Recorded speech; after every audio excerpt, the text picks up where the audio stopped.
आमदार सुहास कांदेनी मंत्री छगन भुजबळांवर गंभीर आरोप केलेले आहेत। अन्न आणि नागरी पुरवठा खात्याच्या 4,000 कोटींच्या टेंडरवर आक्षेप घेत 20 वर्षांपासून त्याच कॉन्ट्रॅक्टरना कॉन्ट्रॅक्ट दिलं जात असल्याचा दावा कांदेनी केलाय।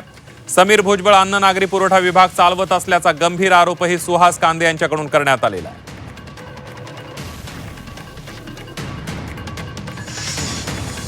अन्न नागरी पुरवठा खात्याचा विषय आहे। 4,000 कोटीचं टेंडर या खात्याने काढलेलं आहे आणि याच्यात सगळ्यात महत्त्वाचं म्हणजे गेली 20 वर्षापासून तेच कॉन्ट्रॅक्टर आहेत आणि असं हायकोर्टाने सुद्धा नोंदवलेलं आहे की तेच कॉन्ट्रॅक्टर 20 वर्षापासून येतात। ह्या टेंडर असं बनवलेलं आहे, टेंडर नोटीस, की याच्यात महाराष्ट्रामध्ये कमीत कमी 2.5 ते 3 लाख हमाल हे वंचित राहणार आहेत।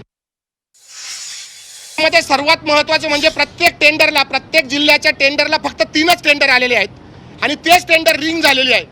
ही रिंग जी झालेली आहे ही हॉटेल अँबेसेडरच्या शेजारी महल म्हणून सोसायटी आहे, माणिक महल म्हणून।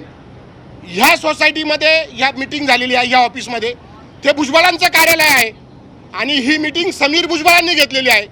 आणि मी आवर्जून सांगतो की हा 500 कोटी रुपयाचा भ्रष्टाचार आहे। ह्या भ्रष्टाचाराला खतपाणी घालण्यासाठी भुजबळ साहेबांचा समीरला पाठिंबा आहे